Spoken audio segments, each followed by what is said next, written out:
Imagine this. It is 7:30 in the morning above occupied Donetsk. The skies are bright. Russian operators are at the airfield preparing the following batch of Shahed drones. Drones that are designed to unleash destruction on Ukrainian towns, on medical centers, on residential buildings, on everyday citizens struggling to endure. Hundreds of these munitions stored inside shelters, fueled and armed and prepared to launch. And then in a span of seconds, it is all over. A huge explosion. Dark smoke climbing so high it blocks out the early sunlight. Secondary blasts ripping through the compound one after another. Every single one of those drones eliminated before they could leave the surface. That, my viewers, is what occurred on March 7th, 2026. And that is merely the start of what we are going to present you today. If you have not yet subscribed to Bradley Madden, right now is the time. Press that subscribe button, activate your notifications, because what is unfolding on this front line right now is unlike anything we have witnessed in this conflict, and you do not want to skip a single episode. Today we are revealing the curtain on the complete picture of Russia's disastrous winter campaign. We are going to guide you through the failure in Zaporizhia, the elimination of Russia's drone stockpile in Donetsk, the decimation of premier armored formations in Heliopol, the targeted attacks degrading Russia's air defense network, and the staggering figures that reveal the true nature of what Putin's war apparatus has become. This is not merely a frontline report. This is a detailed examination of how a self-proclaimed military superpower is being taken apart piece by piece, drone by drone, missile by missile. Remain with us. Let's begin where everything was meant to be settled. The southern Zaporizhia. For months, Russian military leaders had been amassing their troops along the southern front with one clear objective: breakthrough. Reach the city of Zaporizhia and alter the entire dynamic of the conflict. And this was not a standard military wager. Zaporizhia, a regional hub with a pre-war population of 7,000 and 10,000 residents, lies at the core of one of Russia's most significant strategic advantages. Because just beyond the city stands Europe's biggest nuclear power facility. And if Russia had captured it, fully captured it, not merely controlled it at gunpoint from a distance, it would have given Vladimir Putin a leverage tool unlike any other at the negotiation table. Possession of Zaporizhia would have implied control of European energy stability. It would have implied the capacity to hold an entire continent ransom. It was not merely a military target. It was a geopolitical instrument. And the Kremlin recognized it. So they invested. For 3 months, they funneled men, vehicles, and supplies into what became Russia's most determined push of the entire winter campaign. 3 months of harsh, exhausting assault missions aimed at breaking Ukraine's southern fortifications and clearing the path to the city. 3 months of expending lives and hardware on a front they were completely certain they could breach. They were mistaken. On March 7th, the Tavria Special Forces Unit of Ukraine's Defense Intelligence, the HR, released an announcement that sent ripples through Russian military networks. The southern campaign was formally stopped. 3 months of work, billions of rubles, tens of thousands of lives concluded. Halted dead by Ukrainian defenders who declined to surrender. And the statistics from the Tavria unit alone paint a picture that the Kremlin desperately does not want its own citizens to learn. On a single defensive position, this unit eliminated more than 300 Russian troops. It detained 39 others. Do not confuse these for typical frontline figures. These are the results of an offensive that charged directly into a barrier it could not scale. But here is where the account becomes even more extraordinary. Ukraine did not merely resist. According to President Volodymyr Zelensky, Ukrainian counteroffensive actions in the south have recovered 460 kilometers of land. Let that register for a second.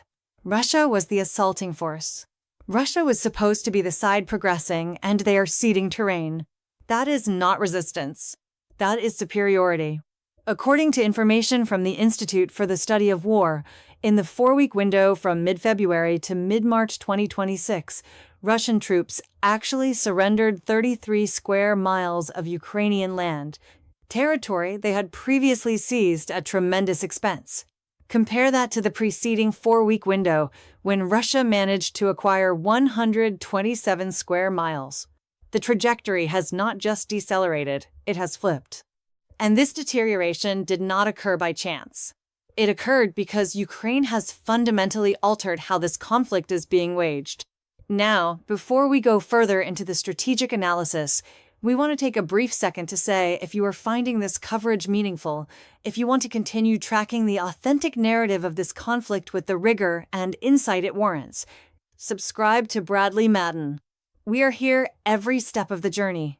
Share this content with someone who needs to comprehend what is genuinely occurring on the battlefield. Let's continue onward. To comprehend why Russia's campaign fell apart so thoroughly, you need to grasp the hidden war that was occurring behind the battle lines. Ukraine's military intelligence teams operating under the HUR were not sitting for Russian troops to show up at the fortifications. They were targeting Russia's supply lines long before those troops could deploy. Ammunition stores positioned dozens of kilometers from the engagement line were discovered and hit before their supplies could reach the front line. Fuel columns were monitored and eliminated before they could resupply the tanks and armored platforms waiting to push forward. Transport trucks that Russia relied on to keep its mechanized forces functional were converted into flaming debris on the highways of occupied regions. The Russian war apparatus depends on fuel, ammunition, and communications. Ukraine methodically targeted all three. And then there was the communications failure. When Starlink connectivity was interrupted in the occupied zones, Russian forces operating at the tactical level lost the coordination framework they had grown to rely upon. Forces that could no longer interact with their command elements began committing disastrous mistakes. Friendly fire episodes multiplied. Coordination disintegrated. Western munitions and local drone formations turned this communications failure into a destruction zone. The disorder this produced on the battle line was not a trivial setback. It was structural, and in the south it was ruinous. Now let us examine specifically what occurred to Russia's premier forces in this region, because this is where the account gets especially condemning for the Kremlin. According to analysis from the Institute for the Study of War, the Russian military leadership made a choice that exposes just how critical the circumstances had grown. They transferred two of their most proficient formations to the southern front line. The 76th Airborne Division and the 40th Marine Infantry Brigade, a formation assigned to Russia's Pacific Fleet, were withdrawn from the Pokrovsk axis and dispatched south to try to rescue the crumbling campaign. Consider what this signifies strategically. Pokrovsk was the primary prize of Russia's battle strategy in Donbass, the gateway to potentially conquering the complete territory. Russia had invested months and tens of thousands of fighters trying to penetrate that sector. And now, because the south was bleeding, they were removing assets from their most essential target to seal a breach that would not cease flowing. This is what Ukrainian military strategists call strategic advantage. You do not simply damage the adversary where you are engaging them. You compel them to make unwinnable decisions everywhere else. And the 40th Marine Infantry Brigade discovered rapidly what greeted them. Upon deployment in the Huliapol axis, they executed a mechanized assault. A tank, an armored transport carrier, and two-wheeled machines advancing along the Malinivka-Huliapol corridor. It was their initial attack. It was also their final.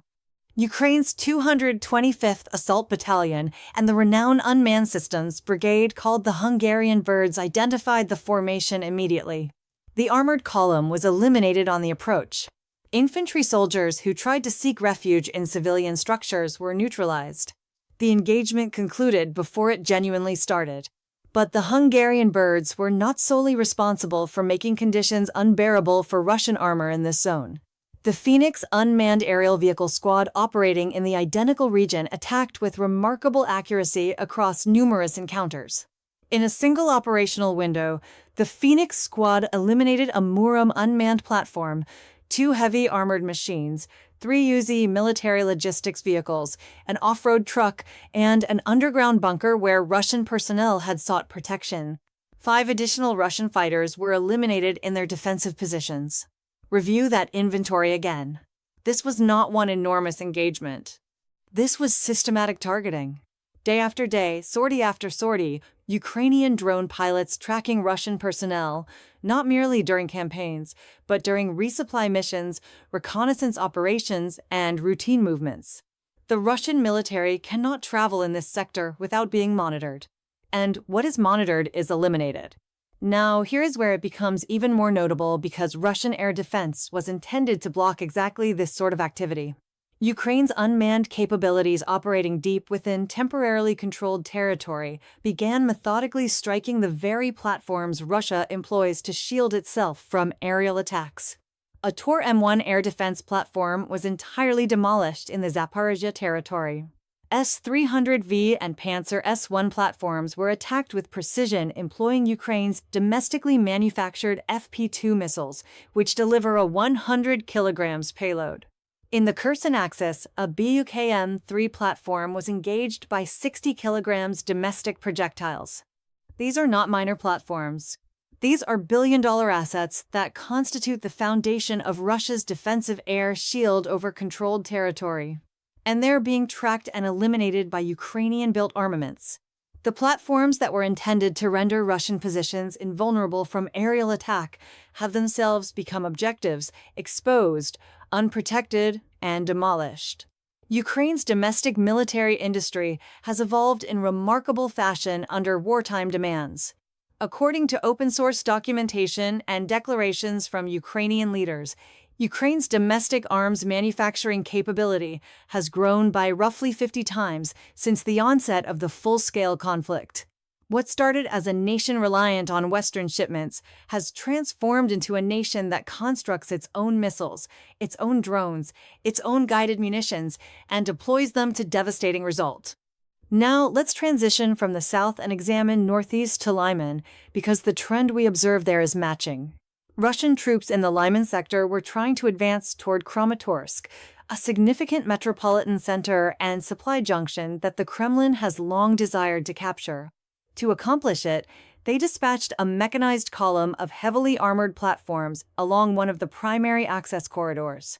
Ukraine's 3rd Assault Brigade, operating in conjunction with artillery formations, confronted them with clusters of FPV drones. 1 tank and 3 armored transport vehicles were totally demolished. The column, which constituted a considerable investment in platforms, fuel, and personnel, was turned to smoldering wreckage in a span of moments. As Ukrainian troops stated in their formal release, Russia persists in depending on heavy mechanized offensives. Despite every signal that these methods are devastatingly ill-adapted to the present combat zone, the dynamics of warfare have shifted. Drone operations, guided missiles, and signals intelligence have revolutionized the risk-reward calculation of armored maneuvers. A tank that previously projected dominant power is now a sluggish, heat-emitting objective that a trained drone pilot can strike from kilometers distant at an expense of a few hundred. Russia has not adjusted, and that inability to adjust is decimating their forces. The identical pattern emerges further north around Kupiansk. Ukrainian airborne troops from the 77th Independent Air Assault Brigade spotted a contingent of Russian fighters trying to penetrate the perimeter near Zarik to deploy mines. The contingent was neutralized before they could finish the task. This is revealing when a military that was intended to be attacking is reduced to sneaking through the nighttime to plant explosives, not to progress, not to claim territory, but merely to delay the opposing side's possible counterstrikes. You are observing a military that has surrendered the momentum entirely. Russia in numerous zones is no longer attempting to triumph. It is attempting to endure, and endurance is not progressing particularly well. Let's take a second to examine some figures, because the statistics behind this downfall are astonishing. According to Ukraine's General Staff, Russia's total military losses since the start of the full-scale conflict have now surpassed 1.2 million troops. Of those, roughly 325,000 are verified direct losses. The speed of attrition is remarkable. At present rates, Russia is losing approximately 52,000 fighters per month for every individual square kilometer of Ukrainian land that Russian troops manage to seize. Roughly 104 Russian fighters lose their lives. That is not a viable attrition speed. That is destruction. Russia's average monthly land acquisition over the previous 12 months was roughly 170 square miles, according to Russia Matters review of SW statistics. But that mean obscures a significant recent pattern. In February 2026, Russian troops acquired just 49 square miles according to the Ukrainian OSNT group Deep State, the lowest monthly acquisition since July 2024. And in the 4 weeks after that, Russia actually surrendered territory. The pattern is not trending in Moscow's favor. The desertion problem amplifies everything. Projections suggest that more than 200,000 Russian fighters have fled, gone missing without authorization, or otherwise become unavailable for action. This is not a trivial staffing concern. This is a fundamental erosion of military spirit and organizational unity. A military that cannot rely on its fighters to stay at their stations is a military in the opening phases of disintegration. Vladimir Putin directed the Russian military to grow to a capacity of 2.39 million troops, a massive figure on documents. But as we have observed repeatedly, a fighter placed into a combat area without proper preparation, proper gear, and proper coordination is not a combat resource. He is a loss waiting to occur. And the FPV drone pilots of Ukraine are standing by. Now let's return to Donetsk, because the attack on March 7th merits its own thorough examination. And when you appreciate its complete importance, it will resonate differently.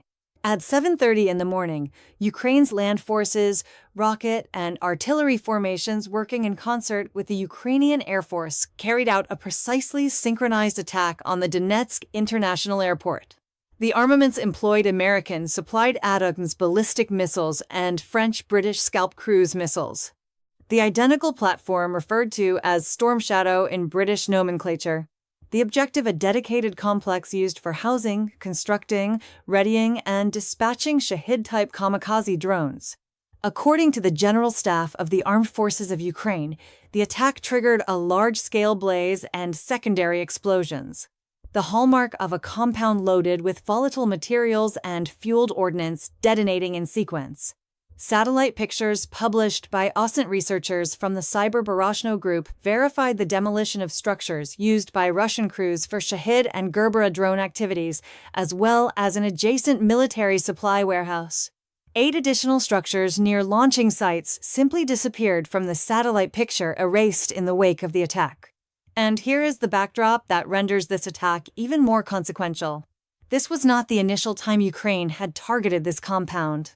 In November 2025, Ukrainian troops carried out a comparable mission at Donetsk Airport, reportedly eliminating approximately 1,000 Shahed drones and related deployment hardware. Russia reconstructed. Russia resupplied. And on March 7, 2026, Ukraine demolished it again.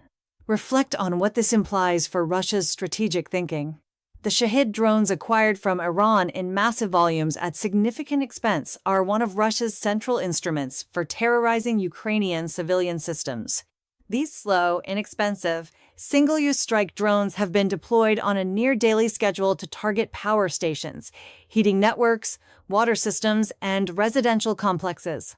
They are how the Kremlin attempts to shatter Ukrainian civilian resolve when it cannot shatter Ukrainian military defenses. Eliminating the compound where these armaments are housed, constructed, and deployed does not simply remove a logistical point. It removes the ability to attack. It compels Russia to scatter its drone assembly operations across a broader region, rendering them more exposed and more logistically demanding. It proves with recorded footage viewable to the entire planet that Russia's air defense platforms, the identical platforms supposedly guarding these compounds, are helpless against Western-guided missiles. The combination of Western long-range platforms with Ukrainian intelligence and homegrown surveillance capabilities is generating exactly the type of compounding impact that military strategists aspire toward. The Atoms and Scalp missiles deliver the distance and accuracy. The Bayraktar 3 surveillance drone facilitates the targeting. Ukrainian intelligence locates the compound months ahead, and when the opportunity arrives, the attack is carried out with a velocity and precision that allows no chance to respond. Meanwhile, the wider aerial situation is also turning conclusively in Ukraine's direction. According to Ukraine's Air Force, a MiG-29 combat aircraft flown by the Ukrainian Air Force employed American-produced GBU-62G Precision smart munitions to attack a Russian military installation in Rodinsk in the Pokrovsk axis. The installation was being utilized as a staging and supply hub for Russian troops. It no longer stands. The scope of Ukraine's aerial missions now reaches deep into what Russian leaders had regarded as protected rear zones. Ammunition warehouses, headquarters, supply centers, none of them are secure. While Russian commanders are rushing to redistribute formations on the battle line, the framework supporting those formations is being systematically dismantled. Ukraine's commander-in-chief Alexander Syrsky confirmed that between March 17th and 20th, Russian forces tried to penetrate Ukrainian fortifications across several zones. According to the General Staff's March 23rd briefing, 134 combat encounters were documented in a single day, with Russian troops conducting 67 aerial attacks, releasing 9,266 kamikaze drones, and executing 3,811 bombardment strikes. The magnitude of Russian exertion is enormous. The outcomes in terms of land acquisition are insignificant. In the most current reporting window, Ukrainian Defense Forces neutralized 234 of 251 drones deployed by Russia in a single evening, a 93% neutralization ratio. Russia is consuming vast resources for minimal returns. Ukraine is utilizing those assets to protect and to counterattack. This is the mathematics of a conflict that is not proceeding the way the Kremlin envisioned. Now, Bradley Madden wants to ensure you comprehend the complete picture. Not merely the combat zone, but the financial and geopolitical aspects of this struggle. Because Russia is not merely losing fighters and hardware, it is losing its tomorrow. Russia's economy was built around energy sales. Oil, gas, and natural resources finance the government, the armed forces, the well-being of ordinary Russian people. Sanctions, Western restrictions, and Ukraine's methodical attacks on Russian energy facilities have started to erode that foundation from several angles simultaneously. According to statistics released by Russia Matters, Ukraine's accumulated drone attacks had pushed nearly 40% of Russia's oil processing capacity offline by October 2025. In January 2026, Russian frontier territories, including Belgorod, experienced weeks-long electricity failures caused by Ukrainian attacks, with heating at only 50% function and approximately 100,000 residents in Belgorod losing tap water in February. RFI estimated in March 2025 that Ukrainian attacks on Russia's energy industry had inflicted at least 60 billion rubles in direct losses, equivalent to approximately $714 million at prevailing exchange values. And just recently, on March 22nd, Ukrainian troops attacked Russia's vital Baltic Sea petroleum shipping terminal at the harbor of Primorsk in Leningrad Oblast, where a blaze erupted at a storage tank following the assault. Ukrainian drones have additionally attacked 3 Lukoil extraction platforms operating on the Caspian Sea. The conflict is no longer restricted to Ukrainian ground. Russia's capacity to ship the energy that finances its armed forces is now under direct threat. Meanwhile, Russia's fiscal shortfall for 2025 reached an projected 2.6% of GDP, while Ukraine's reached 18.5%. A number that highlights just how reliant Ukraine is on sustained Western monetary and military assistance, and why the European Council's declaration on March 19th carries so much weight. Speaking with collective support from 25 leaders of state and government, the European Council confirmed in the firmest possible language the European Union's ongoing thorough political, financial, economic, humanitarian, military, and diplomatic backing for Ukraine. The Council additionally urged Russia to consent to an immediate and unconditional ceasefire, an appeal that Moscow has rejected. Russia's aggregate economic expansion from 2022 to 2025 was roughly 8%. That appears reasonable until you recall it was accomplished by channeling military expenditure into the economy at unsustainable volumes, while consumer industry was gutted. The Russian ruble has dropped 5% of its worth against the dollar since the invasion. Workforce deficits caused by wartime conscription are undermining output. Inflation continues unchecked, and 3.7 million Russian nationals have been relocated internally by the repercussions of a conflict their leaders marketed to them as a 3-day mission. Russia's military commentators, the Milblogger network that previously functioned as an enthusiastic promoter of Kremlin talking points, are now publicly releasing condemnation of military officials. The setbacks in the south, the setbacks in Donbass, the unending casualties are impossible to hide from a populace that watches its sons and siblings returning home in closed caskets. The specter of the 2023 Prigozhin rebellion, the occasion a militia chief marched his private force toward Moscow before being halted and mysteriously perishing, has not disappeared from the Kremlin's institutional awareness. Putin guaranteed his citizens a neat, professional, rapid campaign. He has produced 3 years of devastating casualties, economic decline, and a military that is exhausting the most essential resource of all: skilled, prepared, dedicated fighters willing to serve. The volumes being channeled into this conflict are enormous. But volumes mean nothing if they are not being prepared, supplied, and commanded properly. Russia's approach, conscription of hundreds of thousands of inadequately prepared recruits, has not altered the core reality on the combat zone. Those recruits are being deployed into a fighting environment where FPV drones, guided missiles, and a refined Ukrainian intelligence apparatus are ready for them. Russia is losing 52,000 fighters per month. That is not a brief reversal. That is the population bleeding of a country. Step back now.